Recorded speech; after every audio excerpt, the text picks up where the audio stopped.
people know, uh, been against incompetence. I've been against undemocratic practice.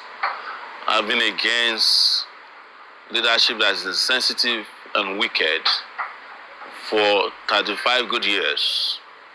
And one of the things I have done in the process is to use my voice as an advocate for good governance to not only condemn bad governance, but to call out terrible leaders in this country.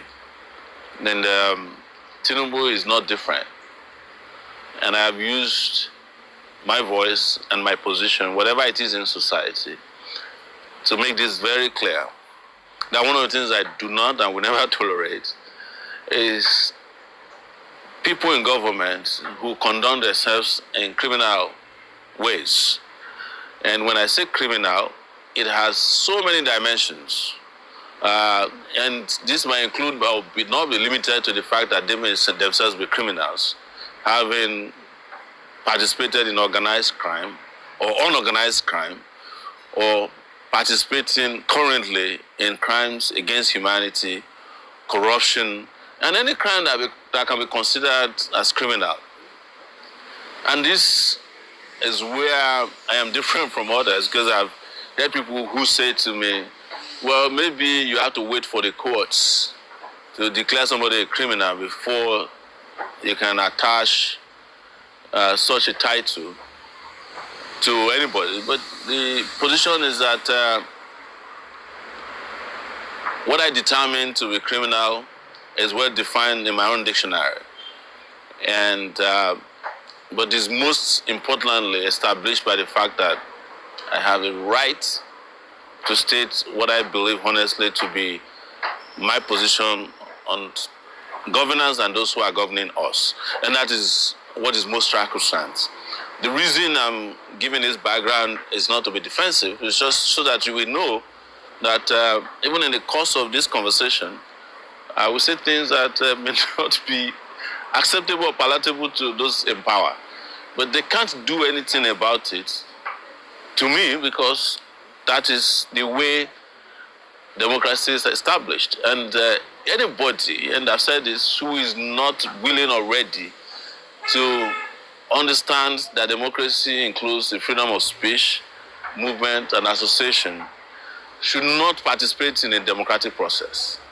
And that's a standing position I've had. And that is why you find me not only saying or calling out leaders who are terrible or who organize or conduct themselves in criminal ways. I also defend others who use their voice to call them out wherever and whenever it is necessary. So the argument is not what I have said. It is what I have the right to say, and which becomes the most important thing to me at all times. So that is what it is. And I'm glad that there's a national debate about it, probably international debate, because they have internationalized this by going to Twitter and also Facebook. And they have also claimed that they wrote me a letter to come and retract my statement and also apologize to the president. But let me remind them that the same offer was given to me under Buhari regime when we organized Revolution Now revolt against that regime. After 2 weeks in detention, they sent a delegation to ask me to retract and apologize to Buhari for organizing a protest, and I rejected it. And as a result, I spent 5 months in detention and never apologized to them until they came and withdrew their nonsense case. So for Nigerians, my advice to you is do not bother about this and don't worry about me, but you should worry about a society in which you live where you cannot express yourselves, because that is a fundamental human right. And to the DSS, let me just say that, we've been through this before. And I had thought that you'd have learned your lesson under Buhari, but since you have not learned anything, we go again.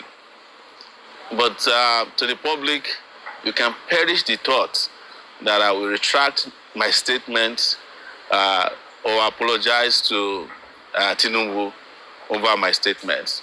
That is not going to happen over my dead body, just so that you know.